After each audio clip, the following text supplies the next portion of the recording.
So we've talked about our worldview and where it might be coming from, all the different places that it's coming from. What about yours? Maybe you've figured out a little bit about your worldviews and attitudes and where some of them might come from. Now, the white man takes an awful lot of credit that doesn't rightfully belong to him. It isn't that long ago you could hear the term white man's civilization, which they called our modern world, basically, as if it was attributable to the white man, whereas we know that all the races and cultures of the world have contributed equally to today's world. The white man takes credit for many things that don't rightfully belong to him. The Eurasian landmass also takes credit for many things, bringing into the wider picture of the Middle East and Persia and some of the old world areas between Asia and Africa and Europe. Many, many, many cultures and many rich cultures. But when we hearken back to that, we miss major parts of the world and what they contributed to it.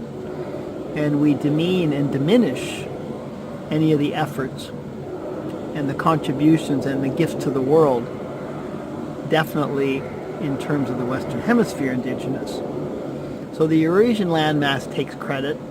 The democracy example we covered with the Greeks, everything good and great had to come from Europe, and they will look there for their answer on when something came and where it came. It'll always be Europe that they'll have to look for, Europe or Eurasia. The pyramids being another example.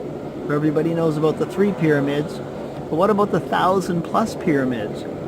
And the many things being discovered about now with laser technology, they're discovering 600-700 things a week in some cases that the Mayans had put together.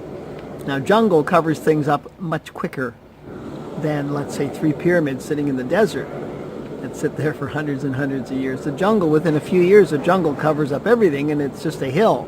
It's very difficult to find some of these Mesoamerican treasures and finds and historical important artifacts and places that existed.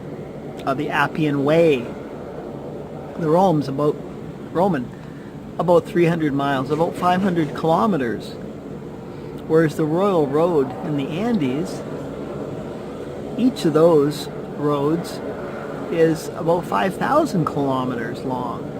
Everybody knows about the Appian Way, but nobody knows about the Inca Road. Nobody's even heard of it. And why is that? Really, it's an interesting story. Reading wasn't discovered by Europeans. Writing wasn't discovered by Europeans. Arithmetic was not discovered by Europeans. That was discovered by a very dark-skinned race, thousands of miles to the south, and introduced up into Europe by way of Greece. So we look at our worldview, the white man takes an awful lot of credit that doesn't rightfully belong to him.